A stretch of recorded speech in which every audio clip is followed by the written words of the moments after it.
Are references okay? Should you use them? Basically, yes, but there's more to it than that, obviously. There's almost a gatekeeping kind of hierarchy of certain individuals.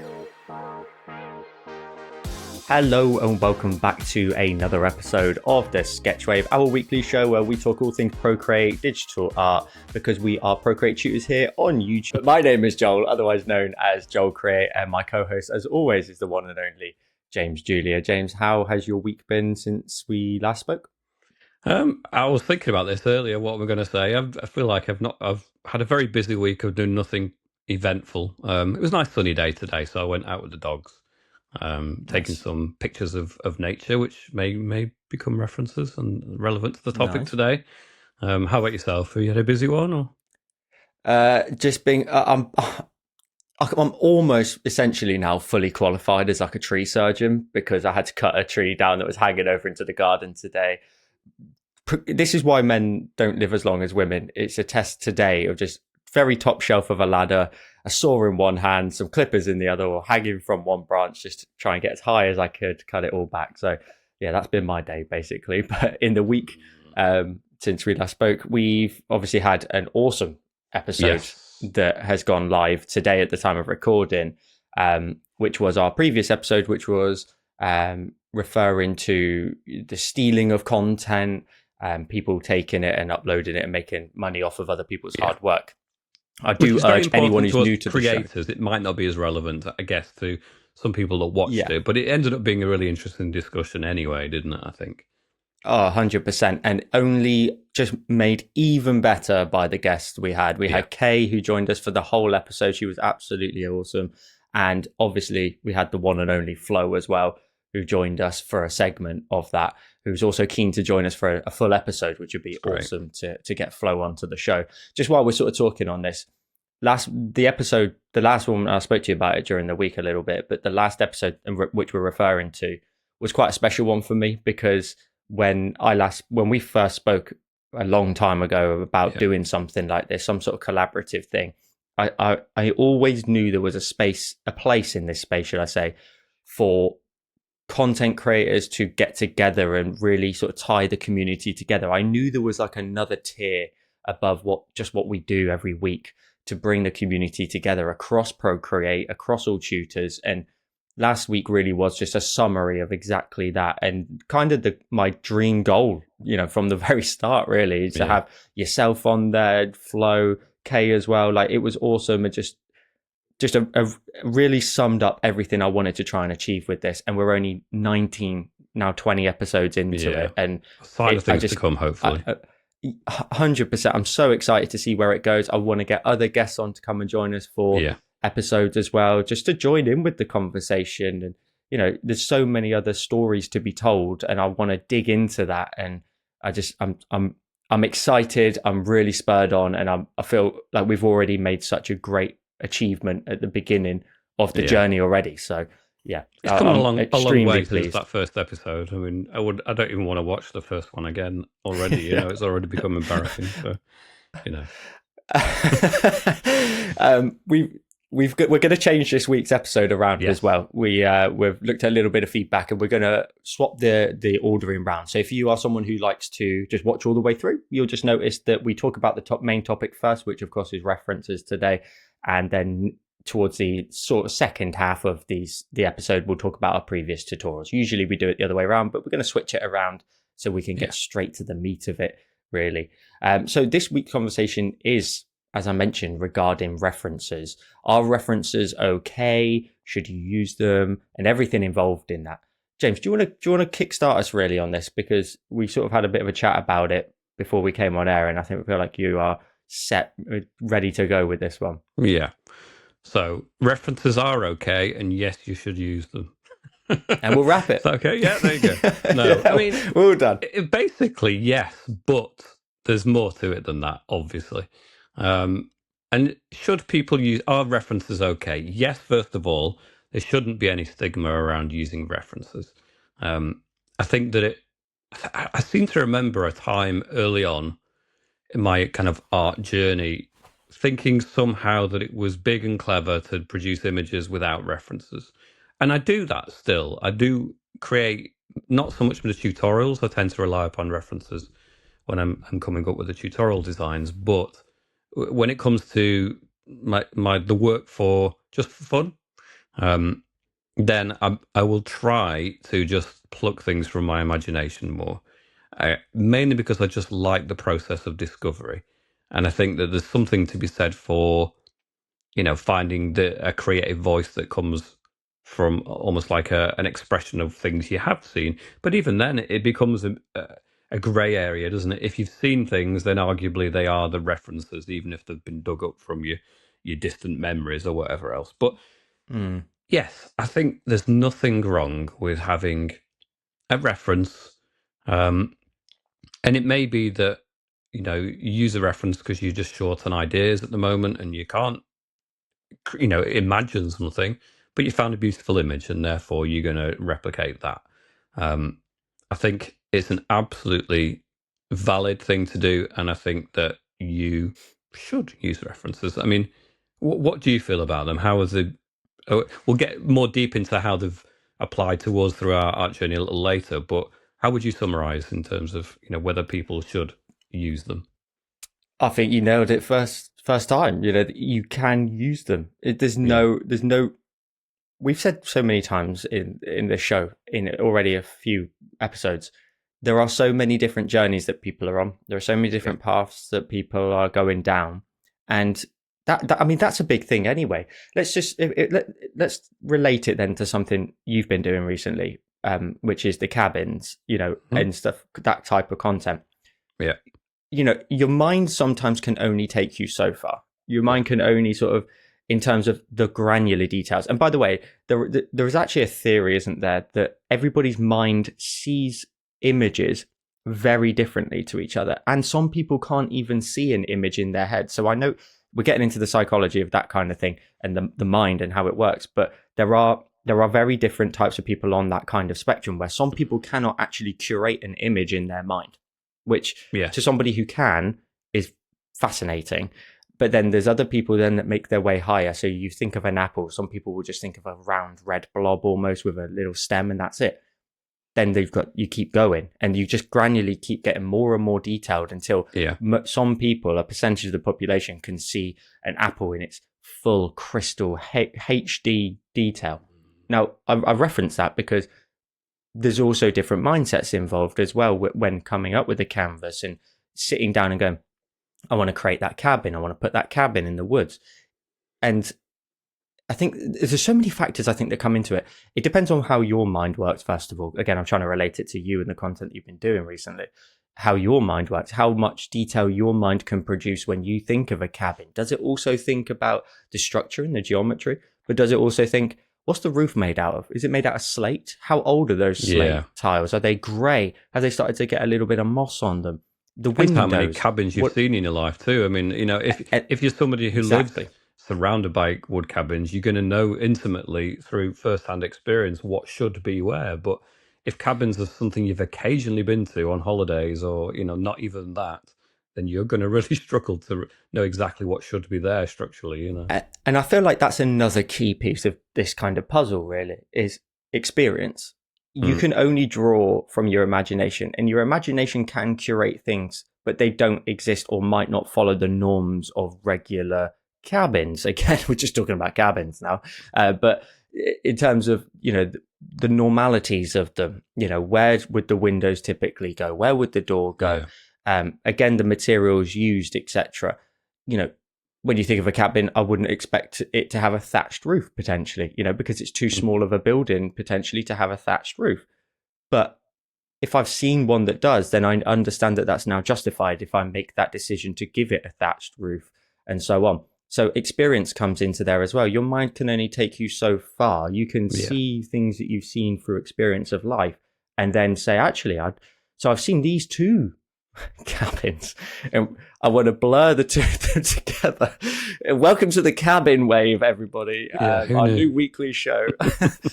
But blending the two together, anything, whether it's buildings or cars, I mean, if, in the car world alone, they will reference their own vehicles because Yeah. there is a certain body type or a certain flow of how they want the the shell of the vehicle to look, because they want them to somewhat have a uniform aesthetic to them.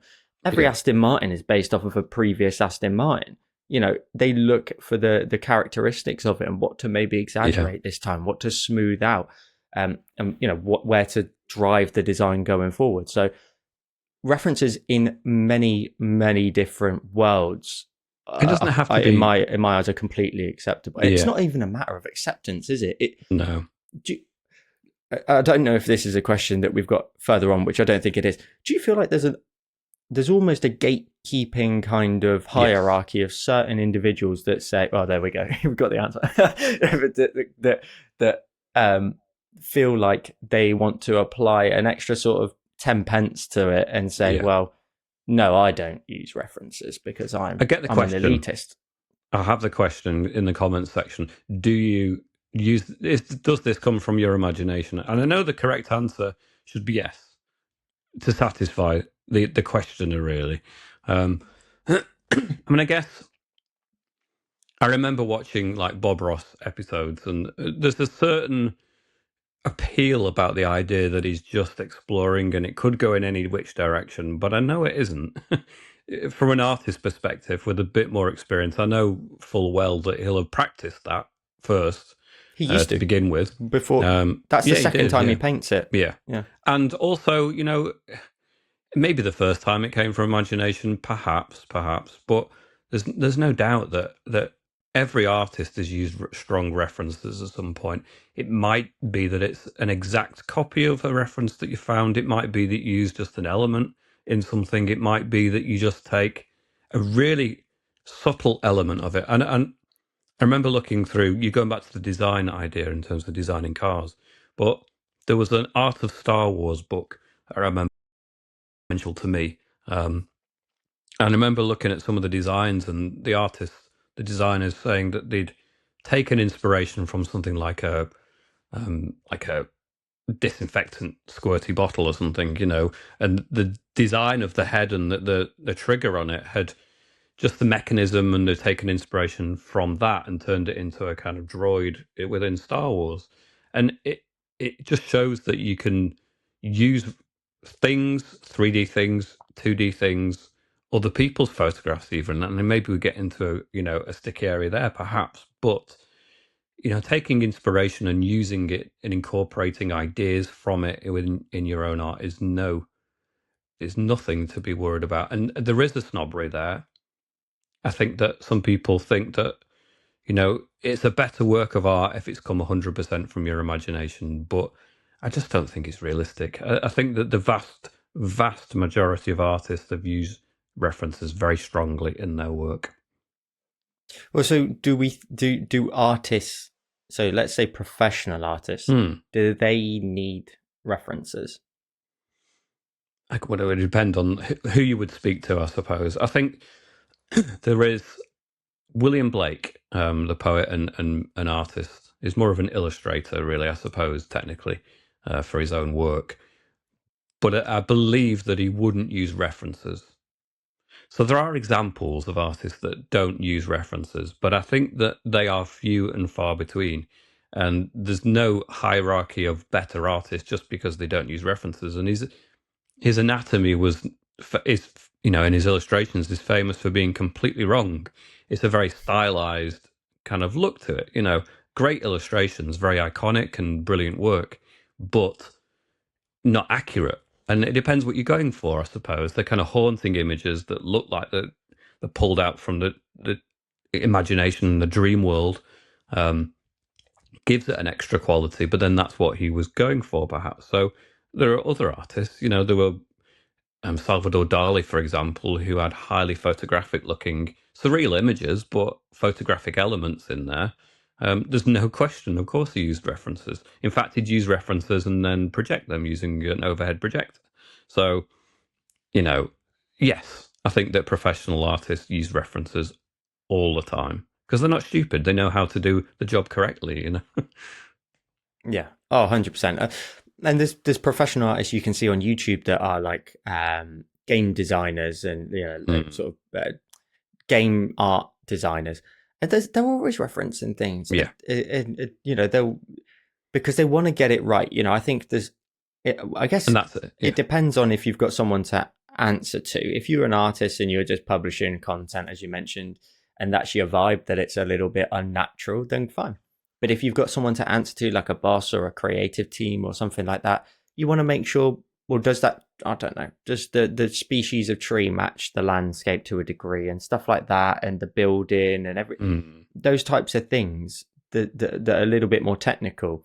And also, to be honest, a lot of the time they'll overlook that to a degree and just say, well, I'm drawing I've seen this YouTube video, and it's the only one I can kind of break down from memory, of him this guy drawing a castle, and he had references of castles that had moss growing up the side of them, how some of them were a little bit more destroyed, and how the rock then looked once it had been destroyed. And his Procreate canvas or Photoshop canvas was, his canvas off to the side, but main subject off to the side, but down the left hand side was just dropped in images just temporarily there while he was doing the building structure, to see certain elements like windows and the destruction of them, the structure of the building, and again how the moss will make its way onto it. So there are professionals in many different spaces, aren't there? And there's loads of them in different sort of niches, but I do know that professionals still do it. Now it gets to the point where you are a Bob Ross of this world, and you've drawn that kind of thing and painted that type of thing so many times that the experience you have says, I love drawing a tree like this. I'm going to draw in another tree like this. I love drawing a waterfall or a little stream. I know exactly how to do that because I've done it hundreds of times. You don't then need to go and look for streams and how the water might cascade over them. So I think to a point, once you've done your 10,000 hours, as they say, and that's it. You're a master of your craft, you get to the point where you don't need references. And maybe it's the people that hit their 10,000 hours, and it's completely dependent on their personality, I guess, in this world is what I'm trying to dissect it and understand why, to a degree, references get a bit of stick. If you've done, what I'm trying to say is, if you've done your 10,000 hours and you are the professional, but your personality trait is to be a bit more elitist, and like you used the word snobby a second ago, then that comes across with the vibe and the connotation that references are just not acceptable to use. But there are other people who are teachers. There are people that want to help people grow, who will say, no, references are great. Use references. And maybe it's a personality thing of the people who have done their 10,000 hours. And also in terms of like other people and it depends how you use the reference too, doesn't it? I mean, I think when people think, did you use a reference, they might think, is there a photograph you copied from? And that might be the thought initially. But then it depends what you mean by, in the broader sense, what is a reference? Is it a 3D object that you've got in front of you to refer to? Because then it's a reference. It doesn't have to be from a 2D image, a photograph. The famous artist, English artist, J.M.W. Turner, did some amazing landscapes, which undoubtedly he did in the studio. He didn't necessarily set out in the landscape doing it. So from a certain perspective, he used his imagination, certainly an experience like we noted. Once you've done something so many times, he was able to just do it more freely. But he would make kind of rushed watercolor sketches out in location, which he would then use as references. So he would create his own references. And, it's certainly not cheating at that point, is it? It's just using the tools to create the image that you really want to create. And maybe it's important for you as in your style that you're doing that it is accurate to real life, and maybe it isn't. Maybe you want it to be incredibly stylized. But references can be so broad and so subjective, I suppose. Just to picture them as a 2D image that you slavishly copied and it looks 100% the same is not necessarily how most professional artists would use a reference. I think that's maybe something that's different. I think when people perhaps are starting out, they might take a image and slavishly copy every single granular detail, as you said. I certainly remember doing that when I started out. I'd take photographs and I would sometimes draw a grid, or sometimes I would before I was even, sophisticated enough to do that, I would be trying to emulate every little crease on a piece of fabric, every single little fiber that was detectable on an image. I would try to replicate that, and I think that's an important stage. But I think later on you learn to pick and choose which elements, and it might be real objects in front of you in your hand. It might be things you found on Google. It might be whatever. I mean, how much do you? I'm mixing up the order of the prearranged sort of questions that we had. It could all go wrong at this point. But in terms of your journey, how have you found references? Worked extremely for you? helpful. Extremely. I think I'm going to make this kind of very much personal, obviously, to that experience. Yes. For me, there's times where I'm fully aware I'm still learning. And let's be honest, most of us are still learning. Yeah, we're all learning. To a degree, you get to a point where you're kind of repeating the same thing to the point where you feel like you're capable of doing exactly that. I am 100% still learning. There are moments where I try to take my content and do something slightly different or add a certain element and learn from it. I mean, there's a recording I've already done, which is coming out next week on YouTube, and it references using the rainforest brush that you've referenced obviously multiple times, and I just had to give in to this bloody brush that we've had every single week. But I've used it, but what I mean by that is it's still the learning experience. It's like you've spoken about how good it is for trees and the leaves of it. Yeah. So I have to give it a go. I need to learn. I need to understand how it works and learn. And for me, references, even the work that we do here on the show is still, for me, is a learning. I think some people might think that potentially when we talk about our tutorials, it very much is like here's what we've posted, make sure you go and watch it so we can, the additional views. But it really isn't. I'm interested and really want to dissect and break them down and understand how they're made and curated, so that the philosophies and the structure and the steps involved, I can then understand and add it to my content to a degree. Now that's not 100%, but it's learning that, okay, that person does this at this stage, can I then also do that? Now, yes, sometimes obviously you don't get the luxury of having a broken down tutorial and design with the two of us on a show, so sometimes it's a matter of looking at photographs. But there is also the understanding then of how to break down an image, which is something we will touch on in this on the show at some point, of how to break down a photograph and how we go about it individually, and talk through the steps. But I now know for experience to say, well, I really like that deep color there, and I know that that's the color I should use for the base tone of whatever it may be. And grabbing a color even from a reference image is still acceptable, especially if it's a photograph. It's just so. And 100% if it's a photograph that you've taken, it's one that you've been out and about and you've seen, and you want to grab that color from it. There's countless times I do that. But yes, references, they're used all the time for me. What was the beginning of your art journey then? Like, if you go back sort of, to early, drawing days, I mean, what kind of references would you use initially as a child or as a teenager? What would they kind of be? Good question. I think a lot of that would have come down to the experiences of the people that were teaching me. So for me, I got a lot from my granddad. I learned a lot from my dad as well. And we'll probably touch on this in like a deep dive with myself at some point. We will do one. Learning how to just try and emulate their work. There was days we'd go to my granddad's and he'd have had painting done, and we'd sit down, me and my sister both have individual canvases in front of us, and it was about mimicking it. It was about taking a look at that. So in terms of, I've gone past the question to the point where I've kind of forgotten it, but understanding what my experiences was. The journey with that was my granddad initially. And painting in the traditional sense. And then for me, I got into other types of painting different subjects, whether it was football players at the time when I was in my teens and stuff like that, and certain elements like that. I don't have necessarily an artist as such for reference. No.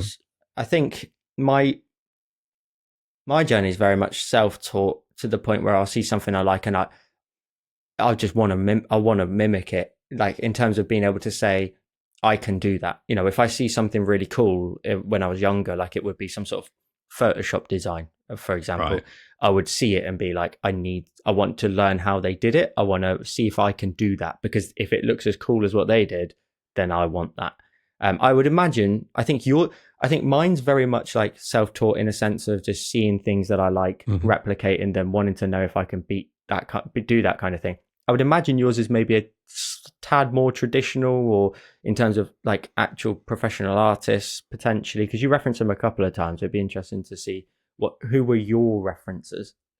Certainly had influences, but more in terms of like my personal, style evolution, but not so much as references because I wouldn't. I guess it gets into a broader discussion. What is a reference? I suppose, doesn't it? You don't have to directly be copying it for it to be something you refer to, and it could just be, rather than just being in the mix as an inspiration, you might actively and really directly be looking at an artist's piece of work and thinking, well, I want to create something like that, I suppose, and it would be HR Giga. Would be the primary inspiration in my teenage years. Before that, I think I remember doing the Michael Jackson album Bad. Not I wasn't copying his drawing, but it was just the image, and I was really into Michael Jackson at the time, back in the late 80s. Um, and I did a detailed study of the album cover, and I spent hours and hours and hours and hours on it. And it's funny because I never do any portraits now, but back then that's what I did. It just seemed to be, I liked famous people, so I would draw them, and that was a really important stage of my evolution as an artist. I think before that I was probably just copying. I don't even know, like Winnie the Pooh drawings and whatever it was. I remember copying the Ghostbusters symbol. I'm aging myself horribly here, but the Ghostbusters, the original one, not the horrible rehashes, the original Ghostbusters logo. Um, I remember copying that. I mean, it's quite a stylized image. It's not got much texture or it's not photographic anyway. It's very much a cartoony kind of look. But that's what appealed to me at the time. So I went from copying cartoony things to then I switched to copying a photograph and a couple of photographs. I did Ringo Starr because my sister was into the Beatles.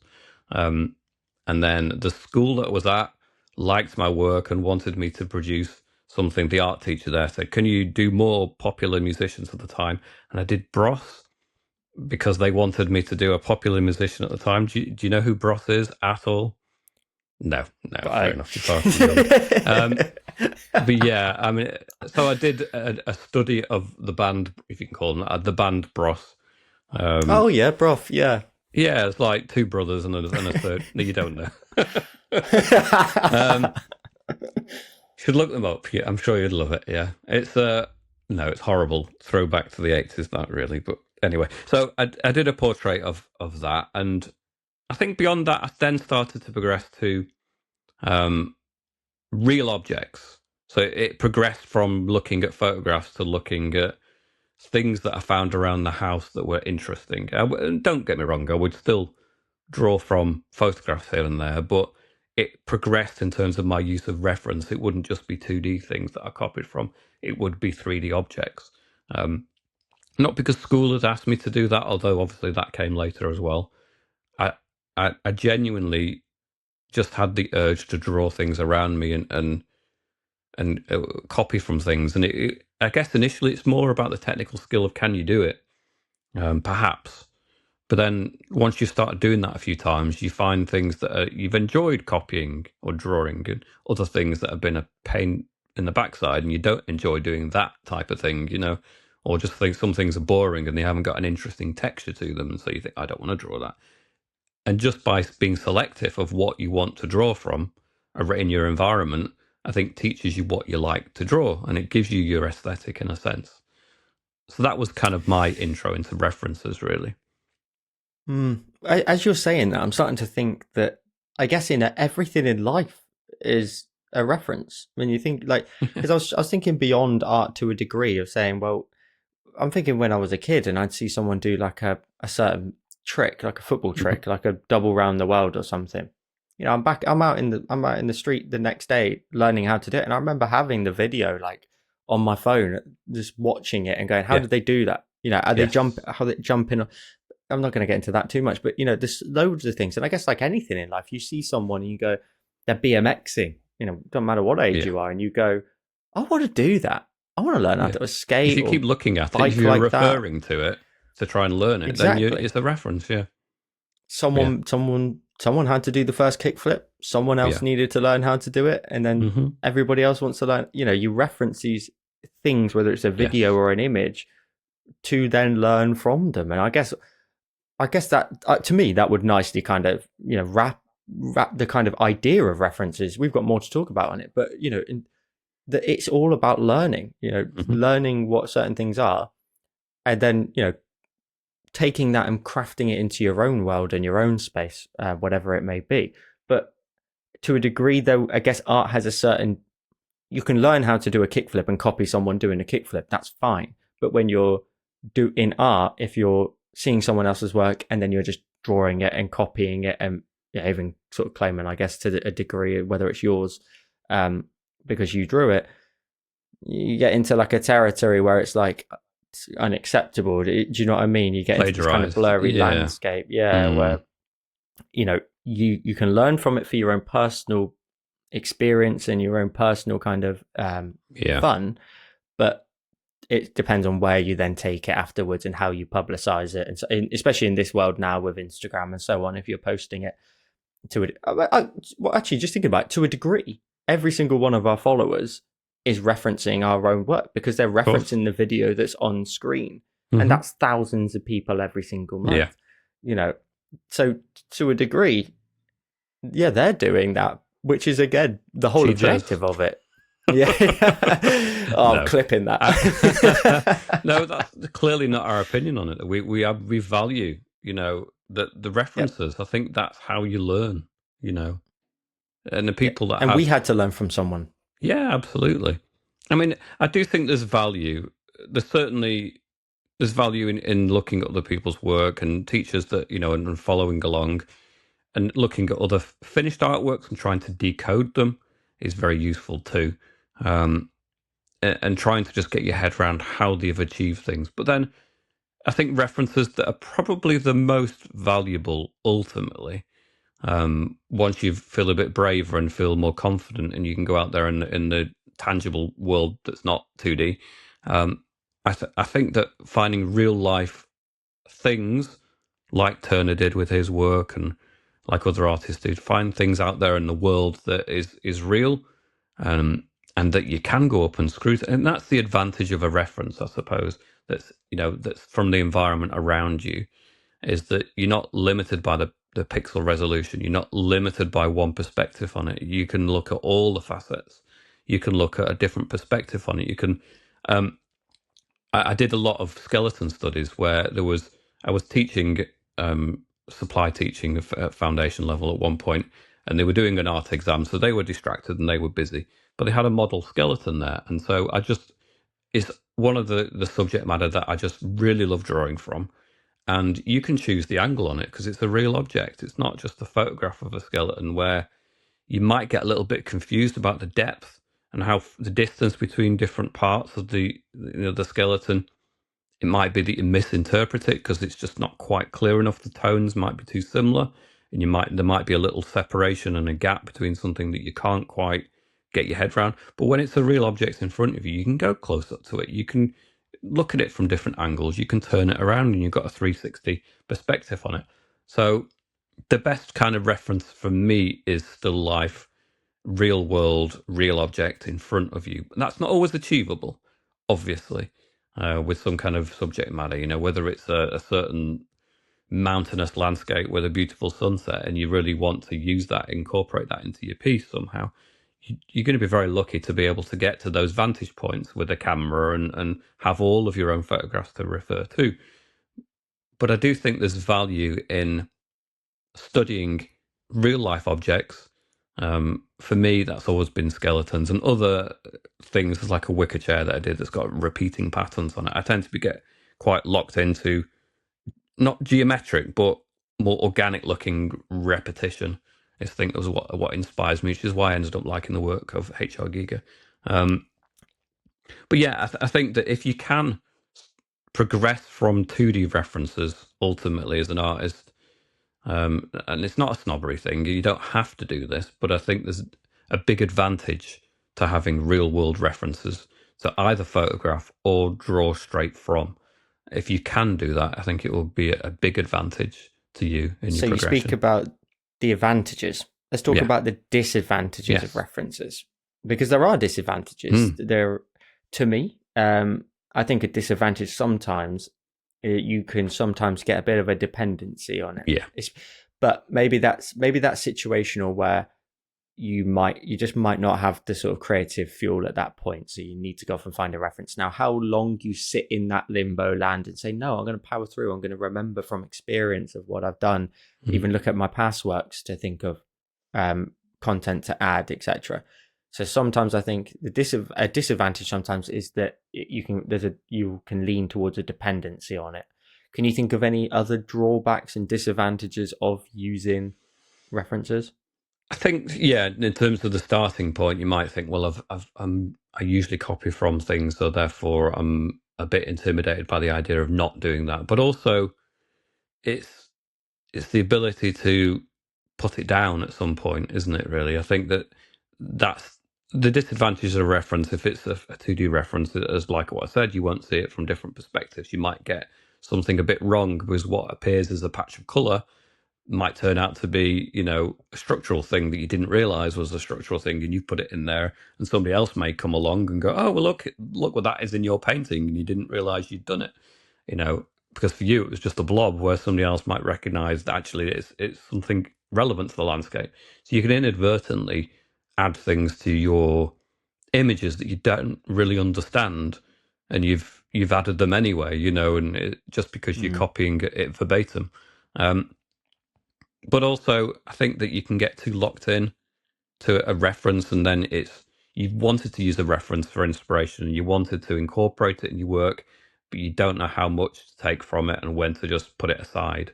Because I think there is an important crossover point at which the reference has probably given you as much as it needed to, and then your work might be better off if you put it to one side and just then refer to what you've got and try to make that thing more beautiful in whatever way that works for you. Um, and it Yeah, becomes more nicely. stylized perhaps at that point. Yeah, no, I totally agree. You need to understand the full arrangement of everything in there rather Mm. than just copy to a degree and put everything in there without understanding why. I think if you understand why, then you can learn to then make those changes in the future. If you understand why, God, I'm going to talk about cabin again. A window's recessed in like a We've deep, done cabins in quite our deep latest in there. tutorials, to be fair, haven't we? So, Yeah, we have actually. That's true. That's probably why it's on yeah, my mind. yeah, But understanding, why is a window recessed, or how does a window maybe come out of a loft or something yeah, like that? But you have to understand why it's there and how you did it, and you wouldn't have a window coming out the corner of a building going outwards. Like you could, but it'd be a pretty nuts decision. So what I'm trying to say there is that by understanding, know that they should only go in these particular areas, you understand then not to do the other thing. So you should. That's obviously a really simple example, but trying to just sort of relate it to some things that we've been doing to try and give our yeah. audience a little bit of an understanding as to the breakdown of that.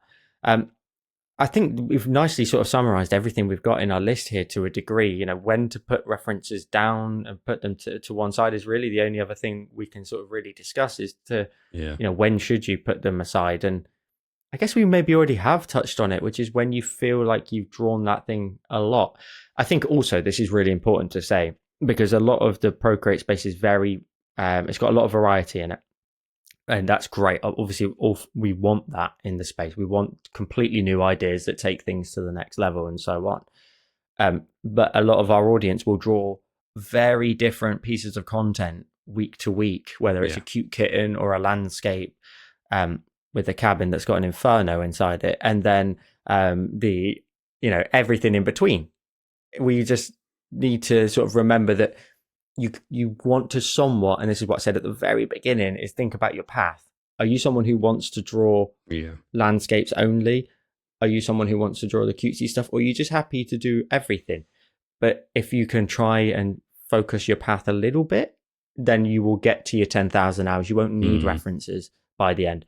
But obviously, if you're spreading yourself thin, those 10,000 hours tend to, will be very light every single week in terms of advancement and, experience. So just try. We reference to 10,000 hours because that's a phrase, isn't it? That if you can put 10,000 hours into something, you'll become a master of that craft, whatever it may be. Intelligent so kind hours, of well, though. And true. It's possible to do the same thing, 10,000 times and get nowhere with it. You have to be able to be in there trying to explore and trying new things and really trying to discover things along the way. Otherwise, you'll just be beating your head against the same wall. You need to be conscious of the fact that, you're trying to make progression and really challenge yourself to new and difficult things and not just the repetition of the same thing again and again and again. That doesn't get you very far. Absolutely. I think that's a great way to wrap that, to be honest, because I think, well, unless you've got any final thoughts really on it of references and sort of anything else we haven't already said. Other than the fact that we all have a camera on us these days, so use that as a method of gathering reference material. I take tons of photographs that I never use, but I've taken a photograph and I can look at it again. And what inspired me in that moment, I get a second moment to look at it. I get a third and a fourth and a fifth moment to look at it afresh. And then I may never actually directly copy it, but I've been inspired enough to take a photograph. Therefore, I'm giving myself the opportunity to look at it another 10 times probably. And so it's there, it's getting deeper into my imagination. So it will come out somewhere, maybe not an exact copy, but when I'm just doodling or using my imagination, it may well incorporate itself somehow or subtly into something that is quite unrelated. Or I may end up taking a photograph that I think is really beautiful, and then I work from it directly and use it as an actual reference. So take advantage of the technology that you've got in your pocket. Try to create your own original references and see how that gets you. I think it's a good way to use technology. Awesome. Love that. Let's move on then to what we've been doing in previous weeks, which is taking a look back at our Procreate tutorials that we've released in the last week, typically between episodes. Yep. In the doc is your first one, so I'm going to go with that one first. Talk me through, you've got two versions, YouTube version and quite a lengthy, well, not lengthy, but compared to the normal extended versions in terms of additions in there. Talk me through the YouTube one then through into the extended version. Yeah, I mean, I've been dying to get autumn, fall, landscape colours into my tutorials. I couldn't wait any longer. By the time that this comes out, then I suppose we are more deeply into the autumn and fall kind of season. The leaves, in fairness to me, leaves are starting to fall. I noticed today on the stroll through the bit of nature, there was definite leaves on the floor. So I've not jumped the gun too soon. So I've been very keen to get going on the autumn colours. I've done two different autumn scenes that are very much a similar colour palette to this. I did one 2 years ago and maybe one 5 years ago. And I like to cycle back around to some things.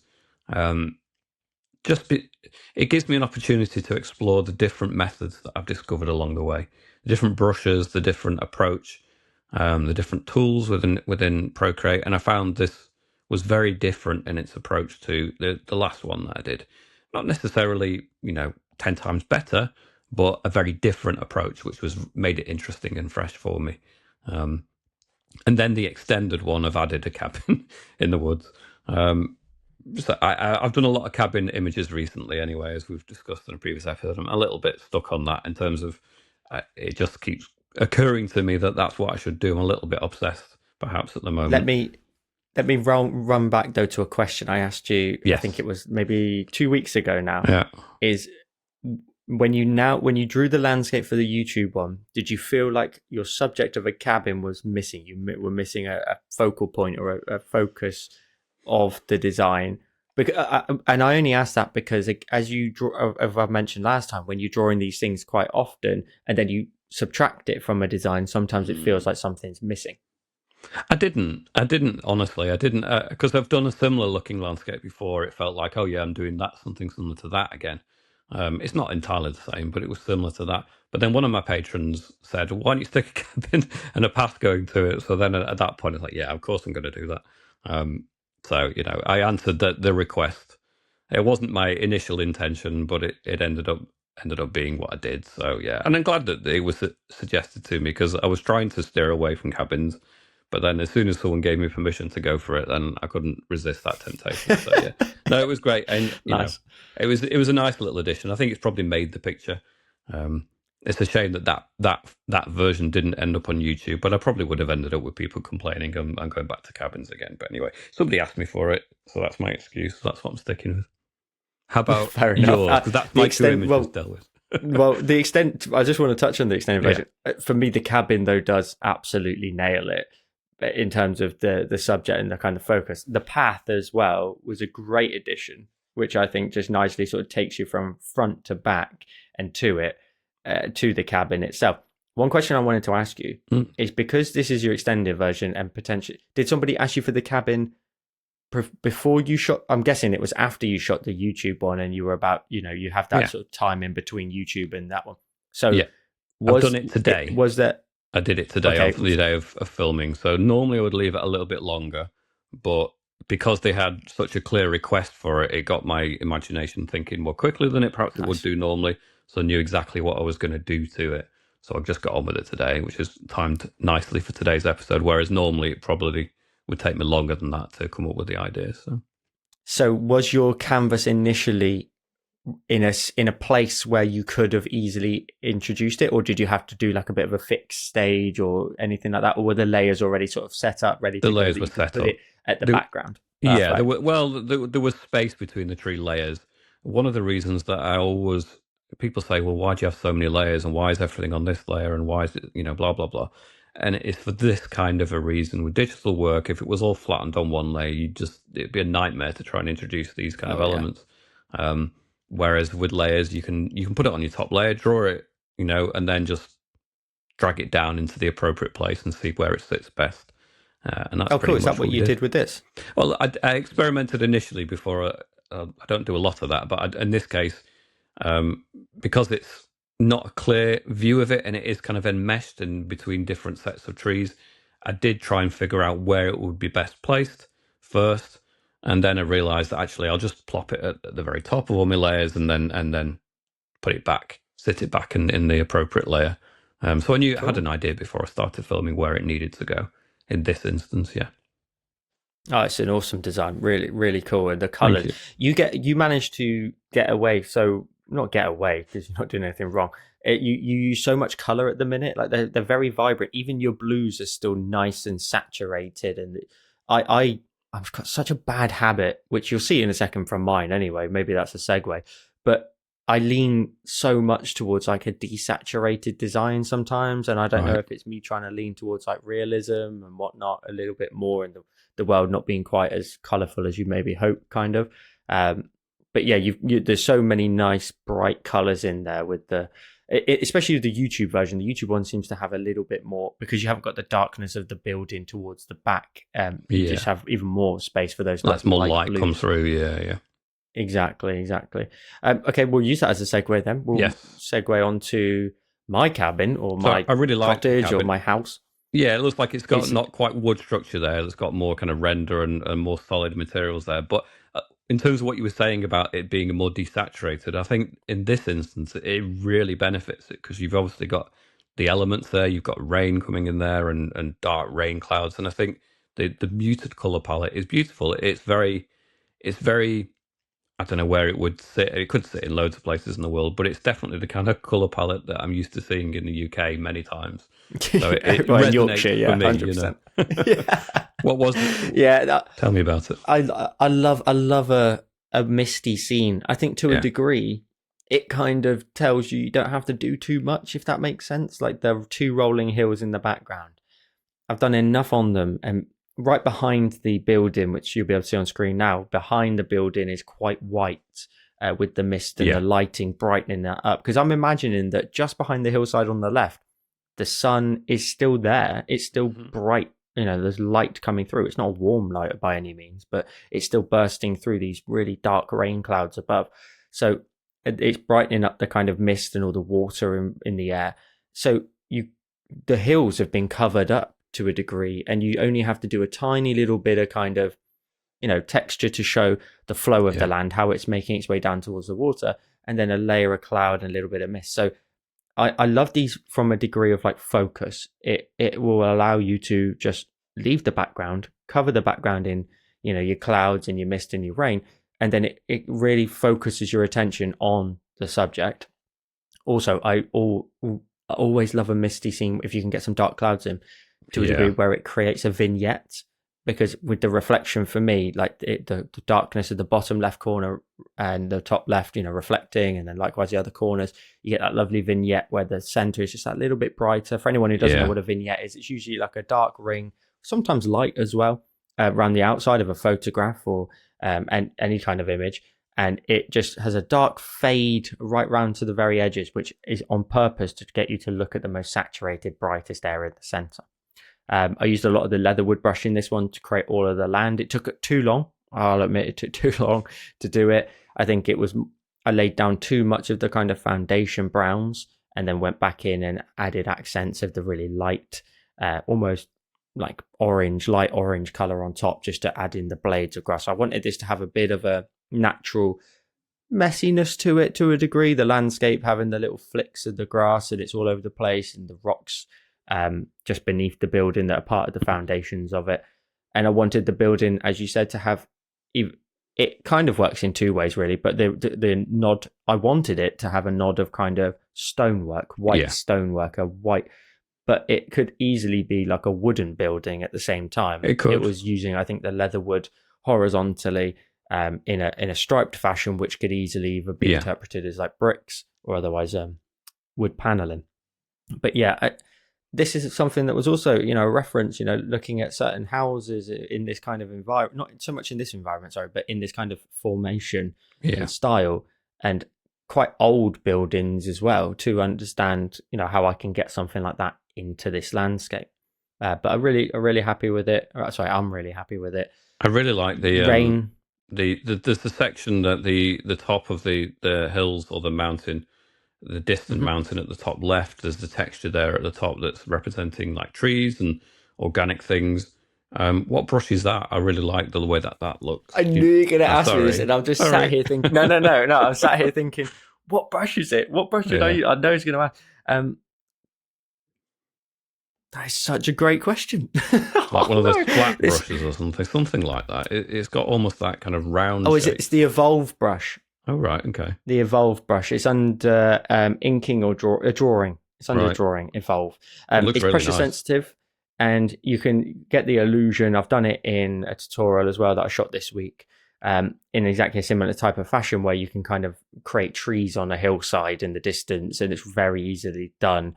Pressure sensitive, so you can get some nice big, deep, dark blobs, or you can press really, really light, and you can get some really nice kind of lots of texture added in quite a quick way of doing it as well. Yeah, it's a great brush. I urge you to do so. Yeah. And certain elements, I would say, let's go back to a degree. Let's just quickly relate this before we move on to the other one, to that's the subject.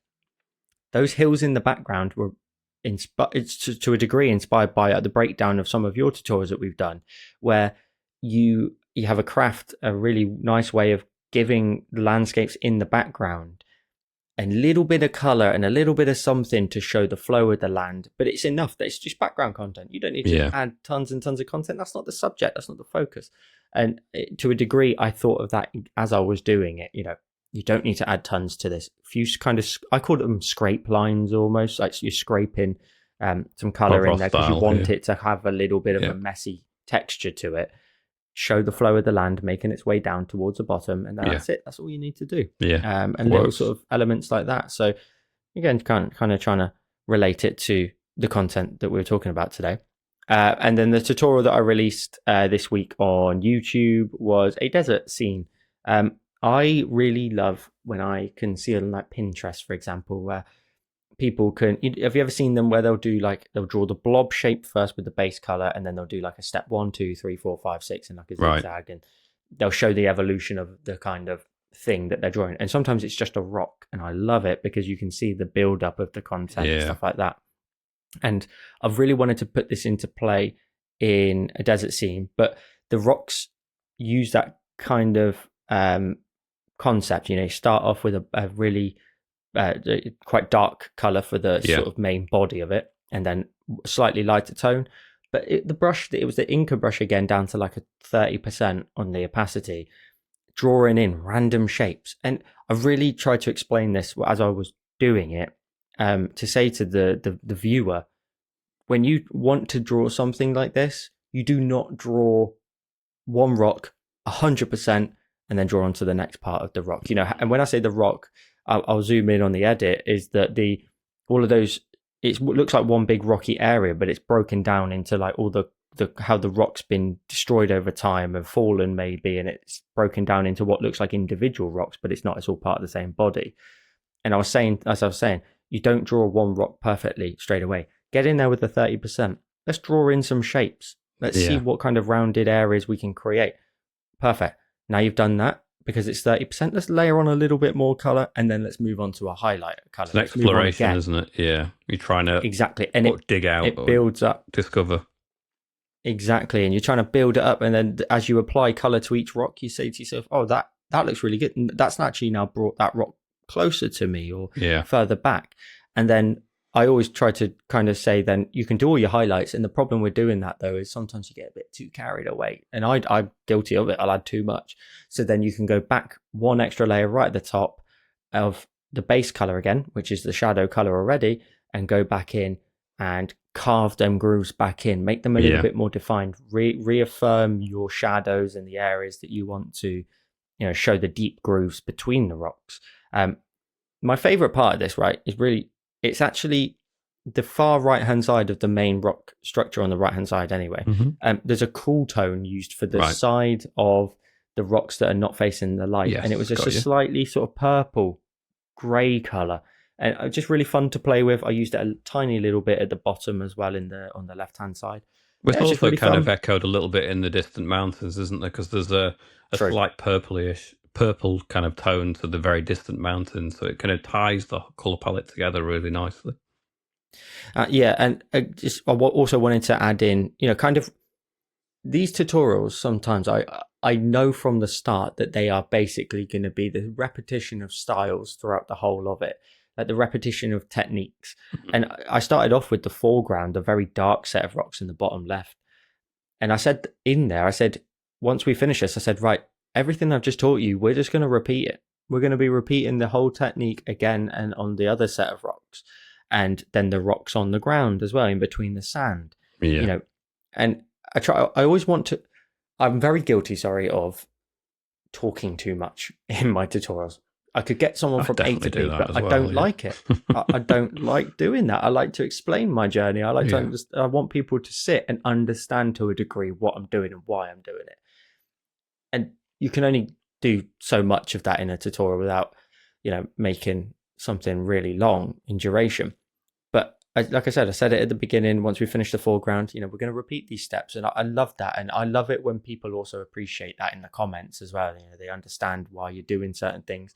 Yeah. And I also think to a degree, sometimes it's worth us actually saying that, okay, now all we're going to simply do is just repeat the exact same techniques, because then they go, cool. You can maybe imagine from a viewer, we're moving on to a different set of rocks, but maybe we're going to do something completely different. Whereas I think if you can pre-warn them to a degree of saying, we're going to do the same thing again. So, you have the confidence. If you've done the first part, you're good to go. Don't stress about this one because it's a little bit more contrasty and it's got more color in it or this, that, and the other. You've got the confidence to do it because you've done this. And now I want you to take what I've taught you and put it into play. And also, we talked about our tutorials being a reference, in terms of relating it to the other parts of what we said, the previous part. In terms of them being a reference, you can get to a certain point and then just run off with a design and make it your own. Absolutely. You take as much or as little as you want from the tutorials. 100%. And that's what we know to a degree most of the audience want to do. They want to learn the techniques and then they want to go off and do it themselves. And I think if I can reiterate that and say, you're good now, this is what you've learned, let's put it into practice one more time, I think they would have the confidence to then say, right, I can do that. I'm going to go do my own design. I'm going to come up with my own rocky landscape. Or just, we've said loads of times, maybe you just want to create a new canvas and you just want to draw some rocks. And I know that might kind of sound to a degree like a boring subject matter, but if it's in an illustration style or some sort of style that you really like, then it's just practice. It's just additional practice so that you can then tackle your own projects and your own ideas with the skill sets that, you know, we aim to teach. So definitely, again, just to wrap it, very simple kind of background elements with a tiny bit of color. Again, just kind of scratching color on them, leaving it at the very far distance. I said that in it. You know, you don't need to add color all the way back. And I kind of imagine, by the way, that this is like a kind of very high raised, sandy dune maybe, or hillside. We're like looking over then the landscape in the distance. But that one's available on YouTube. It's also done quite well as well on views, which is great. I was worried I was in a bit of a lull recently because of some of the easier ones I've done. So it's great to get back to a landscape and people enjoy it as well. So I'm very pleased with that. Yes, that's it. That's another episode of the Sketch Wave. A great episode, lots of information there in terms of the referencing, and again, trying towards the end, tying it into our own work and how we go about sort of referencing and, you know, trying to aid our viewers. James, thank you as always for a great conversation. Thank you. By the way, before we actually wrap, we hit 1,000 subscribers, didn't we? We were very close at the last episode. I know I am very grateful, and I do express it quite a lot, and I don't want it to sound like I've just repeated myself week after week, but I'm very grateful for all of the support on the channel.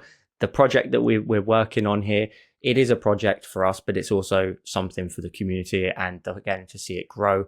And the audience also want to watch as well. You know, sometimes we get more views than we've got subscribers, and that's amazing. But you need to make sure you're subscribed. If you're not subscribed, we're not friends. So there you go. Thank you, James, again for a great conversation. All of links to our socials are going to be in the description down below. We're back as always every Tuesday, and we'll see you next week. Bye for now.